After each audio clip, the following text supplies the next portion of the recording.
that I was,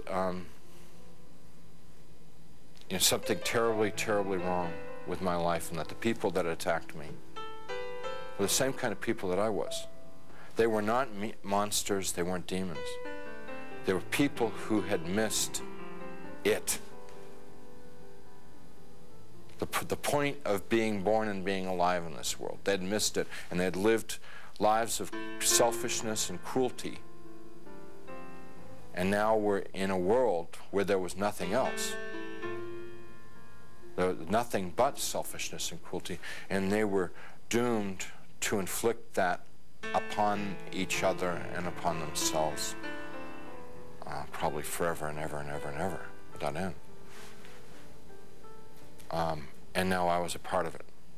And it seemed like, although I didn't want to be there, it seemed like probably the right place for me to be.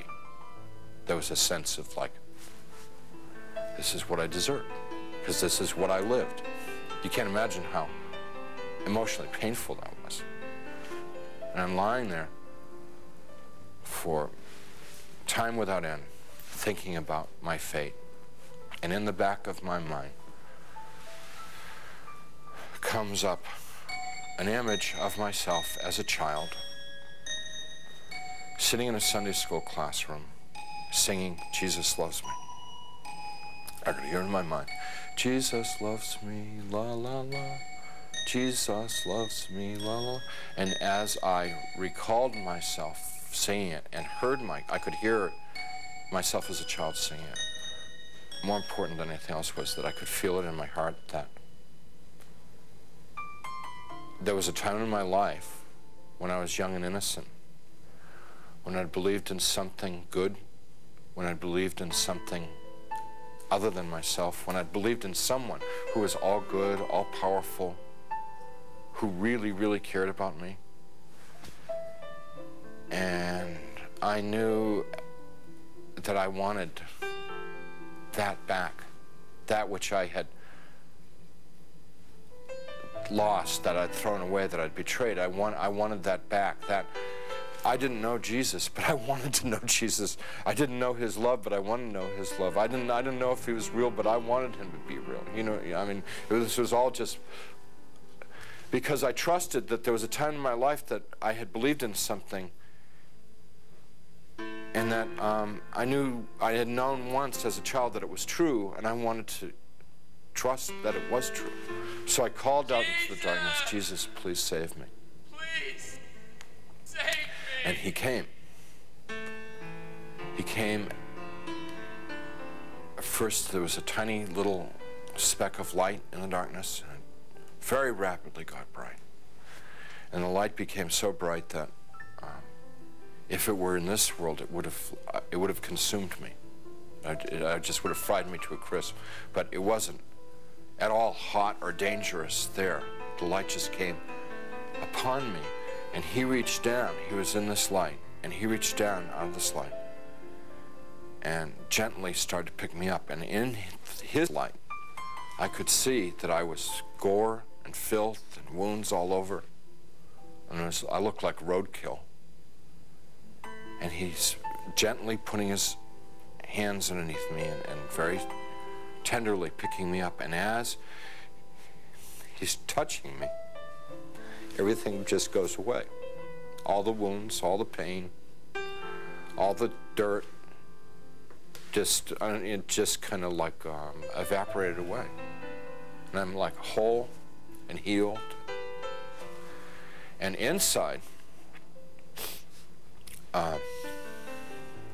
just filled with his love, which I wish I could be more articulate about. It's so frustrating not being able to tell people about it, because, you know, it's the best thing that ever happened to me in my life. I mean, it's like it's the everything.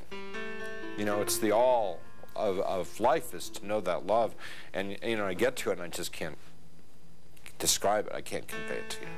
So he's holding me and embracing me, rubbing my back, like a father would his son, like a mother would her daughter, just gently rubbing my back. And I'm bawling like a baby, out of happiness. I mean, like the release, you know, having been lost and now been found, having been dead and now brought back to life, you know. And he's carrying me out of there. Up, we just go. Out, gone. And we're moving towards a world of light, and I began to have thoughts of tremendous shame that I've been so bad.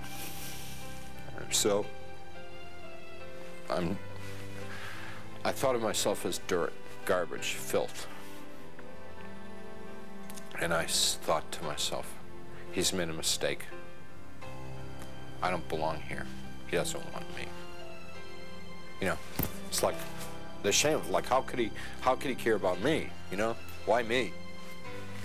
I'm bad. And we stopped. We weren't in hell, we weren't in heaven. We were in between. And we stopped, and he said, we don't make mistakes. You belong here. And we began to converse, and he was talking and telling me things, and he brought over some angels, and we went over my life from beginning to end. And what they wanted to show me in my life was what I had done right and what I had done wrong. And without going through my whole life story, it was real simple, real simple. When I had been a loving, kind person, considerate of other people, it made the angels happy, it made Jesus happy, and they let me know that it made God happy. And when I had been selfish and manipulative, it made the angels unhappy, it made Jesus unhappy, and they let me know that it made God unhappy. What they were trying to convey to me, in a nutshell, was my whole purpose of my existence had been to love God, love my neighbor as myself. That's why I had been created. That's what I was in this world to do and to learn, and I had failed. They told me that I had to come back to this world, and I got real upset because I wanted to go to heaven. What they told me about heaven, it's like the most fun, most interesting. I mean, it's the most wonderful place. I mean, everybody would want to go to heaven, and I wanted to get there. And they said that I wasn't ready, I wasn't fit, that it wasn't my time to go to heaven. It was my time to come back to this world and try and live the way that God wanted me to live, the way God had created me to live in the first place. I told them, Jesus and the angels, that I couldn't live in this world without them. And I said that I would have, my heart would break to send me back to this world, because they'd be there and I'd be here.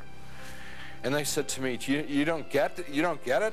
What is the matter? We were showing you all this, we would explain to you. We've always been there. We always have been there. We've always been with you all this time. And you've never been alone down there. And I said, you've got to let me know that you're around once in a while. So they said, if I prayed and confessed my sins to God, and gave what I had, and what they meant by what I had was gave my worries, my cares, my hopes, my dreams, just gave it all up to God. That there would be times when they would be there, and I would know in my heart that they were there. Wouldn't necessarily see them or hear them, but I would feel the love like I'd felt it then. And I said, if you will assure me that there are times when I can know that love, I could live in this world. And they said that they would do that, and with that they sent me back. After the experience, the nurse who had been in the room a few minutes before and said they couldn't find a doctor, and they'd try and get one the next time, she came running back to the room and she said, a doctor's arrived at the hospital, which was like, this is all pretty miraculous stuff.